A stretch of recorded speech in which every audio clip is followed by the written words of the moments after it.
الحمد لله وحده ونصر عبده وأعز جنده وهزم الأحزاب وحده. أشهد أن لا إله إلا الله وحده لا شريك له، وأشهد أن محمدا عبده ورسوله صفيه وخليله وخيرة من خلقه صلى الله عليه وعلى آله وصحبه وسلم. أما بعد، معاشر الإخوة yang dimuliakan oleh Allah Azza wa Jalla, pada kesempatan yang baik ini biidznillah ta'ala kita akan melanjutkan kajian kitab Mukhtasar Ahkam Hamalat Quran, masuk pada bab Fadlul Istima'i fil Masajid li Darsil Quran,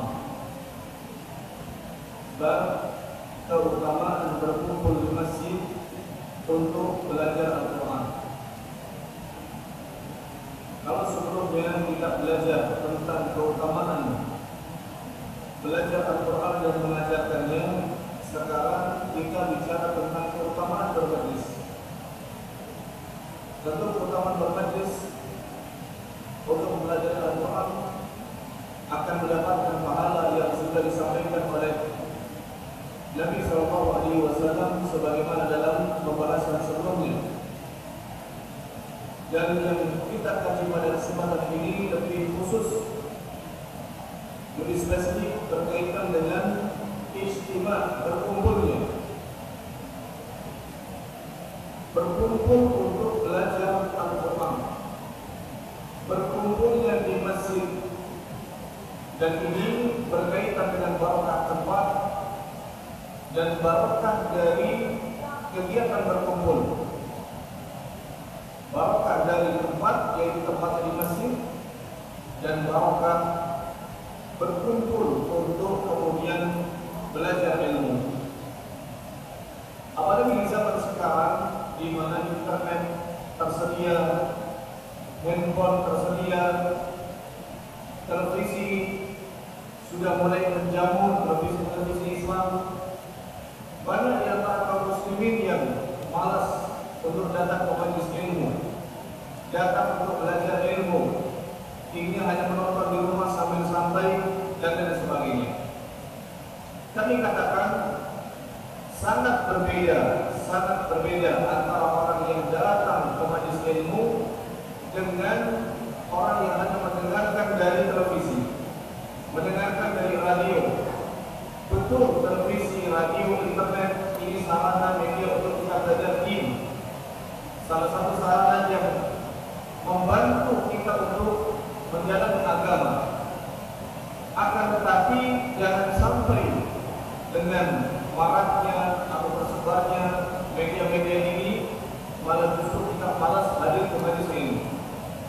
Demi Allah, sangat berbeda pengaruh majelis ilmu terhadap batin seseorang muslim. Sangat berbeda antara ilmu yang didapat dengan orang mendengarkan dari televisi dengan orang mendengarkan langsung tatap muka dengan guru. Pada pertemuan yang lalu pernah kami sampaikan, Al-Quran Imam Ahmad yang hadir di majlis Imam Ahmad rahimahullah itu khamsat alaf wasiat. Yang hadir di majlis ilmu yang dibuka oleh Imam Ahmad rahimahullah sampai 5.000 orang, 5.000 hadirin. Berapa jumlahnya? Berapa syurah? 5.000. Waktu itu tidak ada mikrofon. Bisa dibayangkan? Waktu itu tidak ada mikrofon. Waktu itu tidak ada speaker. 5.000 kalau misalnya menghadiri tempat ini boleh jadi penuh. Untuk level bawah ini sampai keluar penuh orang, 5.000 orang. Dalam kondisi waktu itu tidak ada mikrofon, tidak ada pengeras suara. Apa yang membuat mereka datang kepada Imam Ahmad rahimahullah sampai sekian jumlahnya, 5.000 orang? 5.000 orang. Berkata Al-Marwazi rahimahullah, Allah yang Imam Ahmad Ta'ala yang datang ke majlis Imam Ahmad rahimahullah itu 5.000 orang. Kemudian beliau mengatakan, alladzina yaktumun khamsumiyah. Al-Imam Ahmad rahimahullah dikenal sebagai ulama apa? Sebagai ulama apa? Hadis. Beliau lebih dikenal sebagai ulama hadis. Sehingga yang datang ke situ ada yang fokus ingin belajar dari Imam Ahmad rahimahullah tentang hadis yang beliau sampaikan. Ada 500 orang, ada 500 murid yang datang mendengarkan Imam Ahmad menulis ilmu yang beliau sampaikan, menulis hadis yang diriwayatkan oleh Imam Ahmad rahimahullah taala di majlisnya. Dan perlu untuk tahu, majlis sama majlis untuk memperdengarkan hadis. Kalau satu kelompok ini yang duduk di sini disampaikan hadis tanpa tentunya tidak ada mikrofon, disampaikan an fulan. Nanti setelah sekian soft ada mubaligh, ada yang mengeraskan membaca mengulang dari bacaan yang disampaikan oleh syekh. Misalnya ada 10 soft, setelah 10 soft ada satu orang yang mengulang. Syekh tadi menyampaikan an fulan untuk 10 soft berikutnya. Nanti setelah 10 soft berikutnya ada yang mengeraskan lagi, menyampaikan lagi, membalik lagi 10 soft belakangnya. Tadi saya mengatakan an fulan untuk soft yang dari soft 21 sampai dengan soft 30. Dan demikian berjalan puluhan tahun majlisnya Al-Imam Ahmad rahimahullah dan juga majlis ulama-ulama yang lain. Yang 500 menulis, kira-kira sisanya ada berapa? 5.000 yang menulis hadis itu 500. Sisanya ada berapa? 4.500. Yang 4.500 ini datang ke majlisnya Al-Imam Ahmad untuk apa? Qala Al-Marwazi rahimahullah wal baqiyah yahdurunahu liyata'allamu minhu al-adab was-samt wa barakat al-hadis. Sisanya yang 4.500 sengaja datang di majlisnya Imam Ahmad rahimahullah untuk belajar diam. Kok belajar diam ya? Iya, karena diam itu juga perlu belajar supaya orang tahu kapan dia bicara yang manfaat, supaya orang tahu kapan dia bicara memberikan nasihat, dan kapan lebih baik diam daripada bicara. Ini mereka belajar dari ulama besar, wasamt wal adab. Demikian juga mereka belajar dari adabnya Imam Ahmad rahimahullah.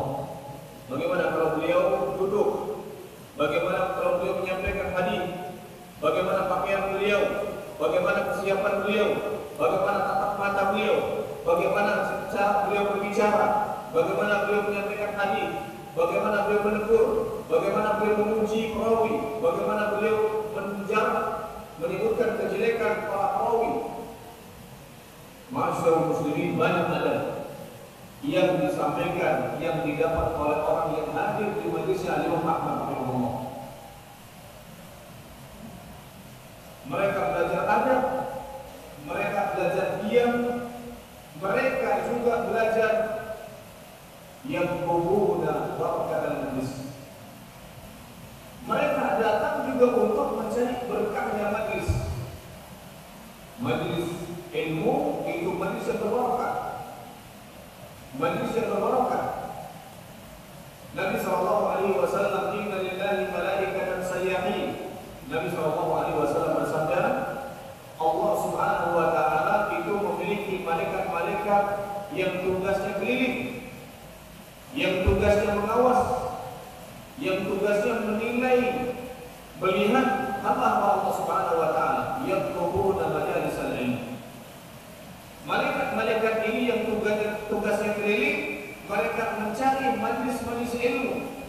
Yaqrubuna majalisal dzikr, mereka mencari majlis-majlis zikir. Yang dimaksud dengan majlis zikir adalah majlis ilmu yang di situ diajarkan qala Allah wa qala Rasul. Yang disampaikan, yang diajarkan, yang dipelajari adalah firman Allah dan hadis Nabi SAW. Ini yang disebut dengan majlis zikir, ini yang disebut dengan majlis ilmu. Kalau kemudian sudah selesai, maka malaikat-malaikat ini menghadap kepada Allah Subhanahu wa taala, melaporkan kepada Allah Azza wa Jalla. Siapa yang di sana, siapa yang mendengarkan ilmu, siapa yang betul-betul istifadah, cara mengambil faidah dari majlis tersebut. Kalau malaikat saja sengaja hadir, ditugasi oleh Allah Subhanahu wa taala untuk hadir ke majlis ilmu, maka rugi besar. Kalau ada manusia ada majlis ilmu tapi dia tidak butuh dengan ilmu.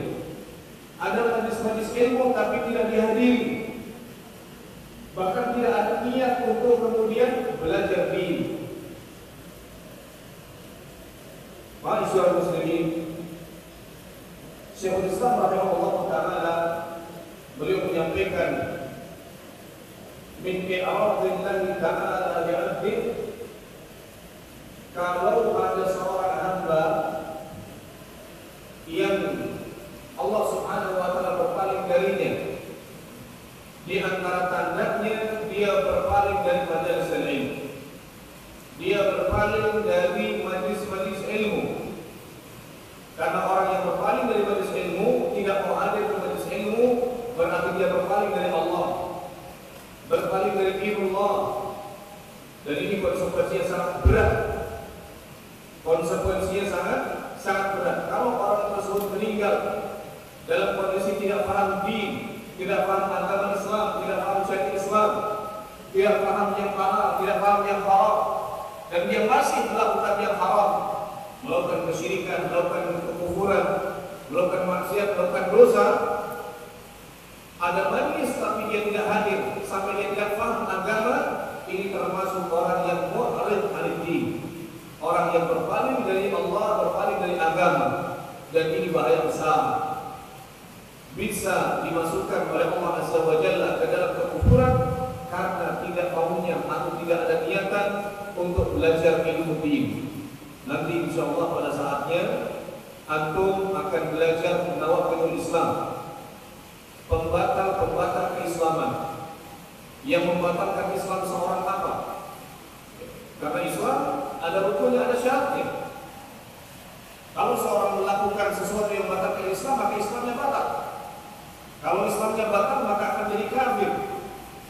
Termasuk diantaranya adalah orang-orang yang mu'rid anid din, orang yang berpaling dari agama Allah, orang yang berpaling tidak mau untuk belajar Islam. Dengan demikian, orang yang tidak mau bermajlis ilmu atau tidak ada niat untuk bermajlis ilmu, ini dalam bahaya besar. Maka supaya kita selalu termotivasi hadir di majlis ilmu, istifadah dari para ulama, mengambil ilmu dari para ulama, sehingga cara memahaminya benar. Kalau kita tidak hadir di majlis ilmu, tidak ambil ilmu dari para ulama, maka dari mana lagi? Al-ulama warasatul anbiya. Para ulama inilah yang diwaris para nabi, yang menyampaikan yang hak. Ma'asyiral muslimin, a'azzakumullah.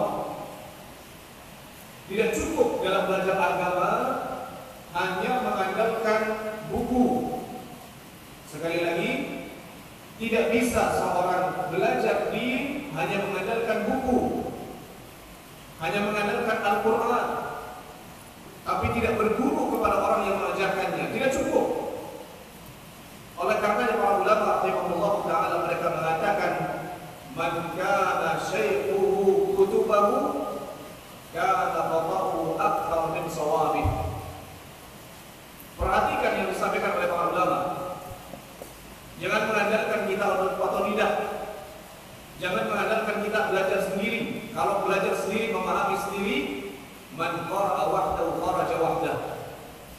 Siapa yang belajar otodidak, tidak ada gurunya, tidak bermajlis ilmu, kharaja wahdah, maka dia akan mendapatkan pemikiran yang nyeleneh sendiri.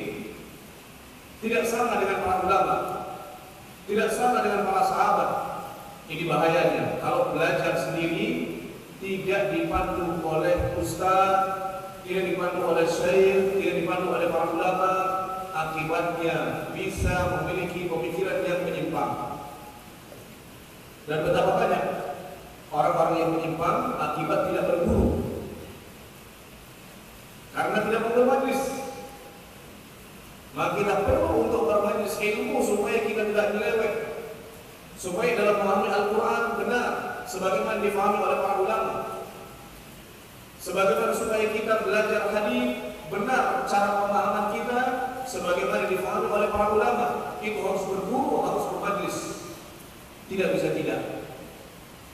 Tadi sudah kami nukilkan kalimat dari para ulama rahimahullahu taala, man kana syaikhuhu kutubahu kana khatahu akthar min sawabi. Siapa yang gurunya hanya bukunya saja, siapa yang gurunya hanya bukunya, karena dia membaca tanpa berguru, tanpa bertanya, tanpa belajar dari ustaz, kana khatahu akthar min sawabi, maka kesalahannya, ketergelincirannya, penyelewengannya akan jauh lebih banyak daripada benarnya.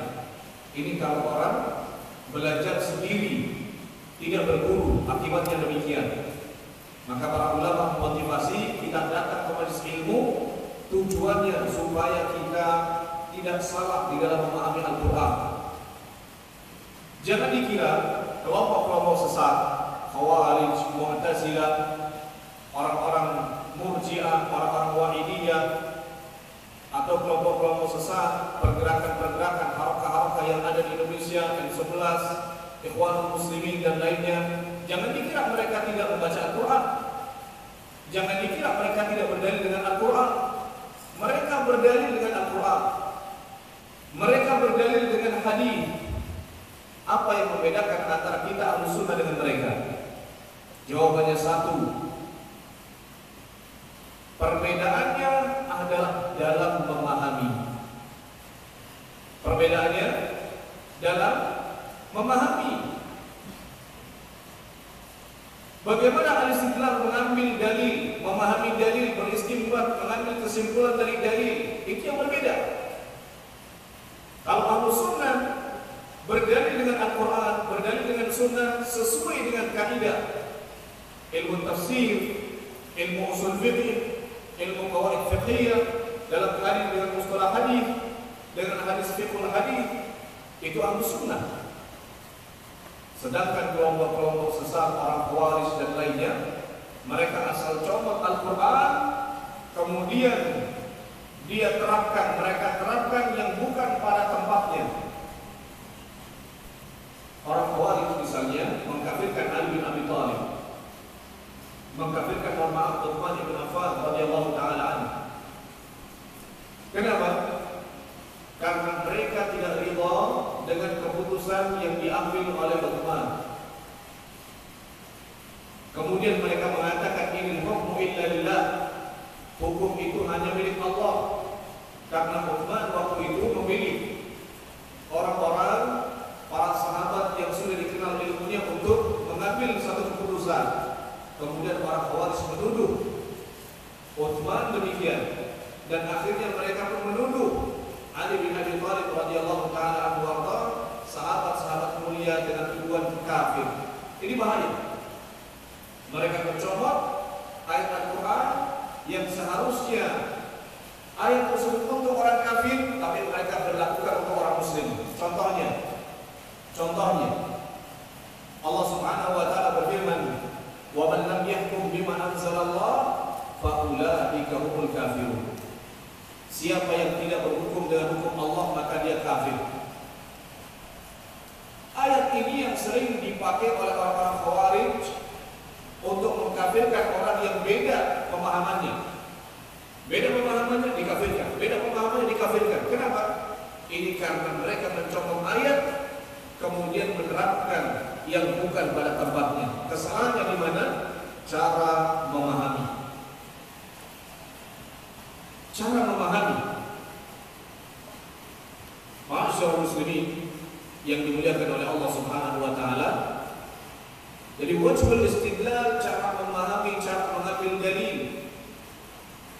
Cara memahami dalil, cara beristinbat dari dalil ini yang keliru yang terjadi pada kelompok-kelompok sesat. Yang seharusnya ayat-ayat untuk orang kafir misalnya, mereka jadikan ayat tersebut untuk orang muslim yang sholat, yang puasa, yang zakat. Makanya mereka mudah mengkafirkan pemimpin-pemimpin yang tidak cocok dengan mereka. Ini salahnya dari mana? Salahnya dalam memahami, karena mereka hanya melihat Al-Quran, kemudian mereka putuskan, mereka simpulkan sendiri tanpa mengambil dari ulama. Mereka tidak mau berbanding dengan Ahlus Sunnah. Oleh karena itu, ma'asyiral muslimin, setiap muslim dan ciri Ahlus Sunnah wal Jamaah, ciri Ahlus Sunnah wal Jamaah adalah talabul ilm. Selalu belajar din, belajar ilmu dari Al-Quran, dari Sunnah, dipandu oleh para ulama. Dipandu oleh para ulama, melihat keterangan-keterangan yang disampaikan oleh para ulama, penjelasan yang disampaikan oleh para ulama, para fuqaha. Ini Ahlus Sunnah wal Jamaah. Oleh karena itu penting untuk kita pahami juga tentang keutamaan bermajlis, sebagaimana yang disebutkan di dalam hadis yang riwayat Muslim dari hadis Abu Hurairah. Rasulullah SAW bersabda, "Majtama'a qaumun fi baitin min buyutillah."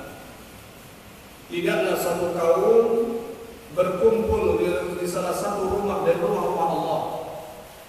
Di dalam riwayat yang lain, di masjid, karena Baitullah, masjid adalah Baitullah. Yatluna kitab Allah, di mana mereka membaca Al-Quran, wa yatadarasuna, dan mereka mempelajari isinya, saling mengajarkan isinya, mempelajari tafsirnya, memahami maknanya, mentadabburi hukum-hukumnya, mentadabburi apa yang disampaikan oleh Allah Subhanahu wa taala. Illa nazalat alaihimus sakinah. Nabi SAW menjanjikan orang yang belajar Al-Quran, belajar din di dalam masjid, Allah akan memberikan ketenangan.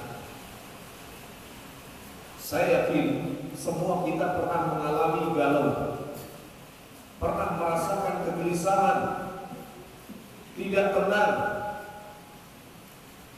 Allah Subhanahu wa taala akan membagikan ketenangan untuk orang yang bermajlis ilmu.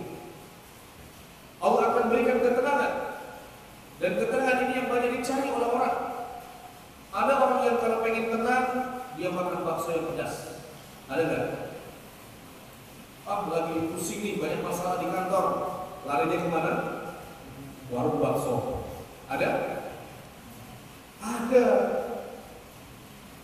Ada orang yang kalau punya masalah, kemudian gantung diri supaya pengen tenang katanya. Ada? Ada banyak orang-orang kafir yang tidak paham dengan takdir Allah Subhanahu wa taala, kalau ada masalah seringnya gantung diri. Tapi orang mukmin sadar betul bahwa semua yang terjadi adalah takdir Allah Subhanahu wa taala. Lebih mendahulukan iman daripada putus asa terhadap rahmat Allah Subhanahu wa taala. Sehingga banyak di antara mereka kalau pengen tenang mati saja, gantung diri, bunuh diri dan sebagainya. Alhamdulillah. Ya. Kalau orang mukmin bersabar ketika ada masalah. Ada yang lain ketika ada masalah, banyak problem, kemudian mabuk, beli narkoba, alhamdulillah, kemudian dia mabuk. Ada apa tidak? Ada. Ada orang yang kalau lagi ada masalah, cari tenangnya bagaimana? Traveling. Apa itu traveling? Jalan-jalan. Pintar sekali ya traveling. Traveling, datang ke tempat rekreasi sini, sana, sini, sana. Habiskan 1 miliar, nggak terasa. Ada yang sengaja ke Eropa, ke Australia, ke Singapura, cuma jalan-jalan karena pusing di kantor. Pusing karena mikirin anak, pusing karena berantem dengan istri. Cari tenangnya akhirnya menghabiskan uang. Padahal Nabi SAW memberitahukan cara yang lebih sederhana, cara yang sangat murah, tidak butuh banyak waktu, tidak butuh mengeluarkan banyak tenaga dan uang. Apa kata Nabi SAW?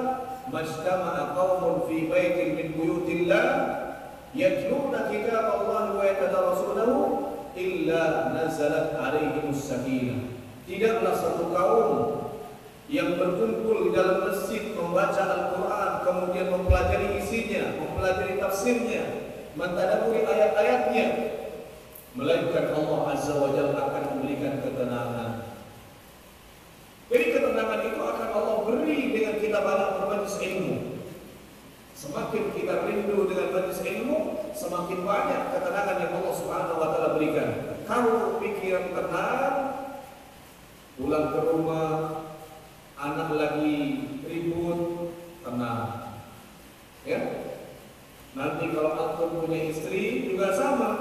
Pulang ke rumah, istrinya minta beli someng, minta beli mie, minta beli beras, minta beli minyak. Ada masalah ini, masalah itu. Karena dari majlis pikiran tenang, akhirnya tenang menyikapinya. Coba kalau orang pulang dari pekerjaan banyak masalah, nyampe rumah diberondong, tuntutan oleh istri, tuntutan oleh anak 10 mintanya beda-beda. Ini minta layangan, ini minta baju, ini minta kaos kaki, ini minta sepatu, semuanya minta. Padahal bulan itu gaji dipotong. Dari kantor sudah mumet, nyampe rumah banyak tuntutan. Akhirnya apa? Marah-marah. Marah-marah, bahkan mukul ini itu dan sebagainya, banting. Ini kenapa? Karena nggak tenang. Maka laki-laki, antum laki-laki, perbanyak bermajlis ilmu untuk menyiapkan diri nanti berkeluarga dan ada problem ini, antum akan tenang. Menghadapi pekerjaan apapun, antum akan nyaman. Kenapa? Karena diberi ketenangan oleh Allah Subhanahu wa Ta'ala. Kalau antum tidak tenang, hadirlah ke majlis ilmu. Kalau antum masih gelisah, datang ke majlis ilmu. Kalau antum, Ustaz, saya sudah keliling banyak majlis, tapi ini belum tenang, perlu antum lihat niatnya. Kalau antum niatnya datang ke majlis ilmu cuma bawa barang dagangan, banyak orang yang kalau lagi ada pengajian tabligh akbar sengaja, ini bawa barang dagangan. Cuma niatnya jual di tempat tabligh akbar, ini keliru. Bagaimana orang akan tenang kalau seperti niatnya? Harus diluruskan niatnya sehingga ketenangan itu akan didapatkan. Kalau belum didapatkan ketenangan dengan bermajlis, maka perlu dikoreksi niat saat datang ke tempat majlis-majlis yang berbakar demikian. Wa wasyathum rahmah. Kalau tadi yang pertama yang dijadikan oleh Nabi SAW seorang akan diberikan ketenangan, demikian juga Allah Subhanahu wa Ta'ala akan memberikan kasih sayang, akan dirahmati oleh Allah Subhanahu wa Ta'ala. Orang semua kita butuh mendapatkan rahmat dari Allah Azza wa Jalla, mendapatkan kasih sayang dari Allah Subhanahu wa Ta'ala. Sangat butuh sekali. Orang misalnya lewat ke tempat banyak orang-orang berdandan, ada sebagian orang dipukul, dijamret, dicopet, dan lain sebagainya. Tapi kalau orang yang dirahmati oleh Allah, dia akan dijaga dari bahaya-bahaya yang demikian. Kita bermaksiat kepada Allah Subhanahu wa Ta'ala hampir tidak terasa. Dari mulai lisan, dari mulai mata, dari mulai telinga, banyak maksiat yang dilakukan. Kalau Allah Subhanahu wa Ta'ala tidak sayang, kalau Allah Subhanahu wa Ta'ala tidak sayang, Allah Azza wa Jalla akan menyiksa, memberikan kesulitan, kesengsaraan jauh sebelum kita minta ampun kepada Allah Azza wa Jalla. Kenapa? Karena sudah terlalu banyak maksiat maksiat yang dilakukan, tapi Allah sayang, masih berikan waktu. Boleh jadi fulan beristighfar, boleh jadi fulan semangat beramal soleh, boleh jadi fulan bertobat kepada Allah. Allah berikan jeda, berikan waktu menunda hal-hal yang tidak baik terjadi pada kita. Itu karena kasih sayang Allah. Di antara kasih sayang Allah Subhanahu wa taala, Allah menjaga pendengaran, menjaga mata, menjaga diri kita dari berbuat dosa. Kalau Allah Subhanahu wa taala sudah tidak sayang lagi, boleh jadi kita akan ditemukan dengan orang-orang yang durhaka kepada Allah, dengan orang-orang yang suka melakukan maksiat dan sebagainya.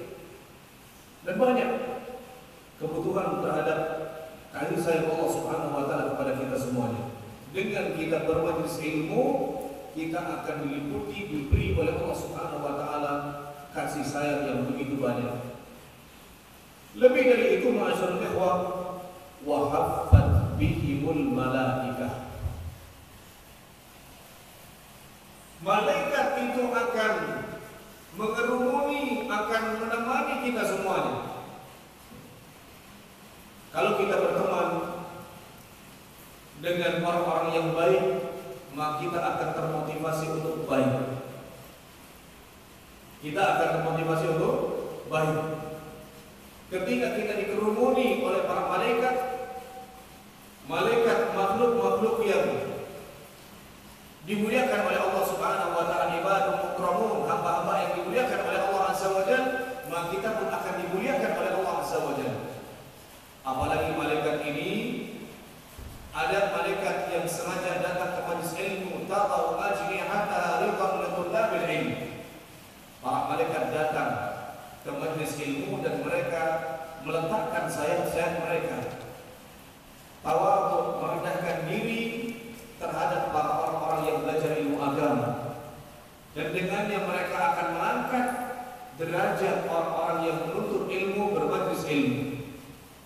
Di dalam riwayat yang lain yang disebutkan di sini oleh Al-Ajuri rahimahullah, anha ibn Antar an-Nabi dari Ibnu Abbas radhiyallahu taala an, bahwasanya amal yang paling afdal adalah zikrullah akbar, berzikir kepada Allah Subhanahu wa taala yang Maha Besar di majlis ilmu.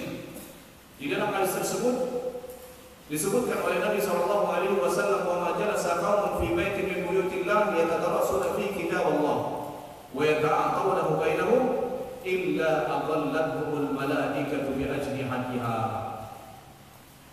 Malaikat-malaikat yang datang sebagiannya meletakkan sayap-sayap mereka menghormati orang-orang yang belajar ilmu agama, dan sebagian mereka membuka sayapnya memenaungi orang-orang yang belajar ilmu agama.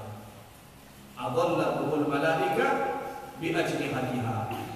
Dan tentu malaikat melakukan ini karena sayapnya terhadap orang-orang yang menuntut ilmu di majelis ilmu. Malaikat melakukan ini karena usaha mereka untuk membela, melindungi orang-orang yang belajar ilmu din. Dan ini satu kenikmatan yang besar. Orang yang belajar ilmu agama itu akan ditolong oleh malaikat, dibela oleh malaikat, dilindungi oleh malaikat, bahkan dilaporkan kepada Allah Subhanahu wa taala dengan laporan yang baik. Wa dzakarahumullahu fi man indah. Di samping kita duduk di majelis ilmu dikerumuni oleh malaikat, dan tentu malaikat yang beradab.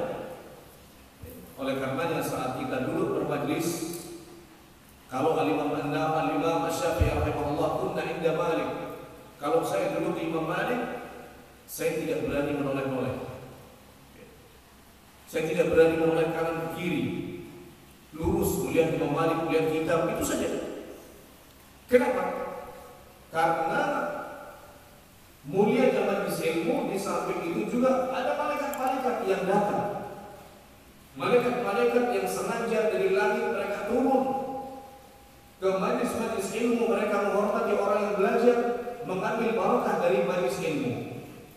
Maka antum dan kita semuanya saat bermajlis, ya, sebanyak apapun pekerjaan kita, sebanyak apapun kesibukan kita, sebanyak apapun masalah yang ada pada kita, hormati dan jaga adab-adab bermajlis.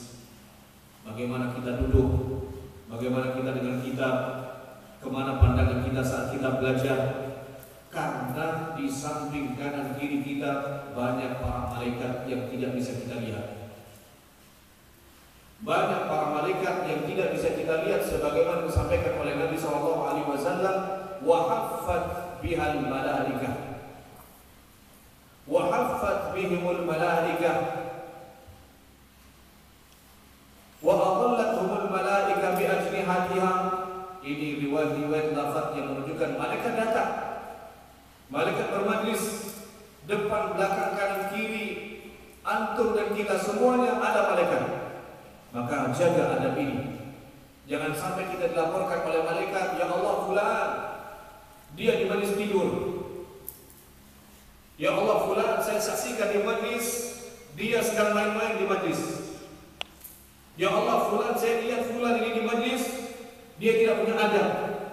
Jangan sampai antum dilaporkan oleh malaikat dengan berita-berita jelek seperti ini. Maka jaga dimanapun majlisnya, karena majlis ilmu adalah majlis yang dihadiri oleh malaikat.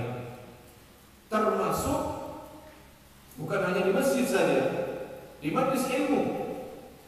Di majlis ilmu, di mana jadi kelas, di tempat-tempat di situ disampaikan ilmu din, beradablah supaya kita dikenal baik oleh para malaikat, dilaporkan oleh mereka dengan baik, dan akhirnya dengan adab ini kita diberkahi oleh Allah Subhanahu wa taala, diberkahi ilmu, diberkahi waktu, diberkahi semua yang kita usahakan di dalam majlis ilmu. Keutamaan yang lain yang akan diperoleh orang-orang yang bermajlis ilmu, wa dzakarahumullahu fi man indah. Allah Azza wa Jalla akan memuji-muji orang yang bermajlis ilmu. Dan ini tergantung dengan usaha kita. Semakin banyak kita bermajlis, maka akan semakin banyak pujian Allah Subhanahu wa taala di hadapan malaikat. Semakin malas kita bermajlis ilmu, maka akan semakin sedikit pujian Allah Subhanahu wa taala terhadap kita di hadapan malaikat.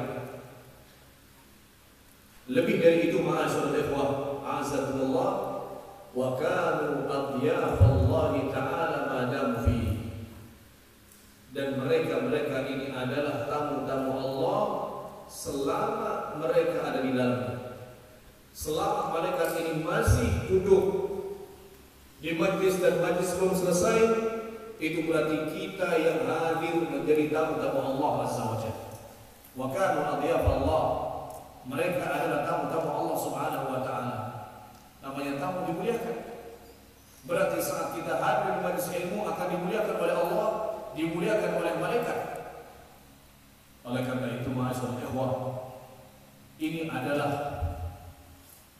pujian, ini adalah derajat yang sangat luar biasa, keutamaan yang besar bagi orang-orang yang hadir di majlis ilmu.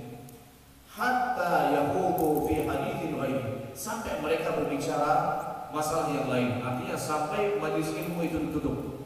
Selama majlis ilmu itu ada, belum bubar, belum selesai, maka malaikat akan duduk, malaikat akan menghormati orang-orang yang mencari ilmu, yang menuntut ilmu. Demikian juga ketenangan akan dibagikan oleh Allah, dan selama itu pula Allah Subhanahu wa taala membagikan rahmatnya kepada siapa yang hadir.